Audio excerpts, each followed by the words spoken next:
View हो जाए, सबसे स्ट्रॉन्ग स्टॉक एफ का पिछले 1 साल का, यहाँ पर आज 5% की गिरावट। देखिए फाइनली स्टॉक अपनी 20 डे मूविंग एवरेज के नीचे फिसला है। मेरे ख्याल से यहाँ पर थोड़ा सा करेक्शन और देखने को मिलेगा। पॉसिबल है कि 16,800 तक के भाव स्टॉक दिखा सकता है। तो कोई उछाल मिले तो वहां पर लॉन्ग पोजीशन से निकलना चाहिए और फ्रेश खरीदारी अब आपको 18,100 के ऊपर ही करनी है। बिल्कुल। मीनवाइल मिड कैप इंडेक्स अब 700 पॉइंट के करीब नीचे और एडवांस डिक्लाइन अब ऑलरेडी 1:2.5 का हो चुका है। तो काफ़ी गिरावट है यहाँ पर। धर्मेश जी, डिक्सन टेक पर आपका क्या हाउस व्यू होगा?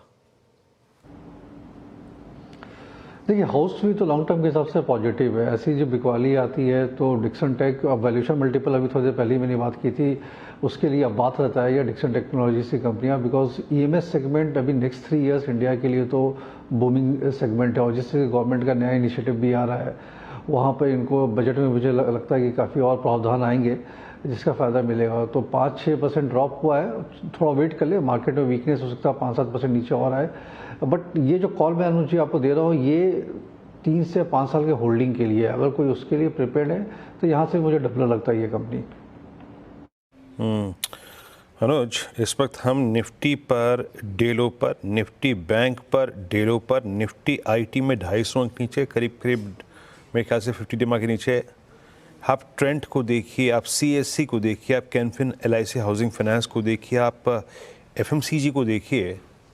एक तरफ से थोड़ा इंडेक्स को कंफर्ट देने के लिए है, लेकिन जिस तरीके से दूसरी तरफ से मिड कैप खाली हो रहे हैं अनुज, डिफिकल्ट। आई मीन सुबह जो हम बात कर रहे थे कि एफआईएस की सेलिंग, मेरे को लगता है कि अब ये इंटेंस सेलिंग मतलब अब लेवल्स देख ही नहीं रहा है कोई, है कुछ ऐसा है ये? नहीं, बिल्कुल। आई थिंक आप भी हम सुबह भी डिस्कस कर रहे थे कि अब शायद लेवल्स की उतनी सिग्निफिकेंस बची नहीं है। और एक चीज़, इवेंचुअली अब मार्केट में शायद रिटेल अब थोड़ा सा घबरा रहा है, क्योंकि आप पिछले 2-3 दिन का पैटर्न देखिए, किस तरीके के स्टॉक्स गिर रहे हैं।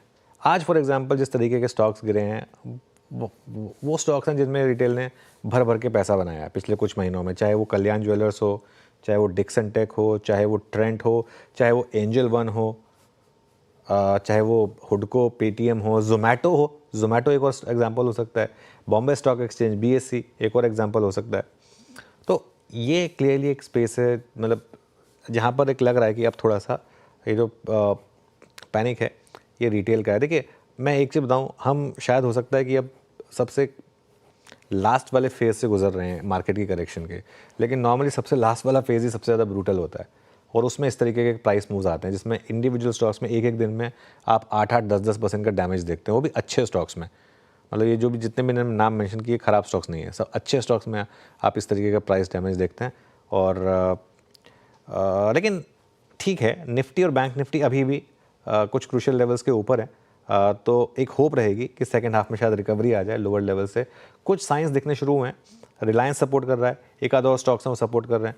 अच्छा वीरू, एक और स्टॉक मैं मेंशन करना भूल गया, एक बार स्पंदना स्फूर्ति वापस देखते हैं। कल 20% के सर्किट पे था, इस वीक मार्केट में आज भी करीब करीब आप देखिए 14% ऊपर है। तो 2 दिन में टेक्निकली जिस लेवल से ये स्टॉक रिकमेंड हुआ है, 2 दिन में 40% मिल गए हैं आपको। मतलब एक ये मेरे ख्याल से पिछले 24 घंटे की सबसे शानदार एक ट्रेड रही है शायद।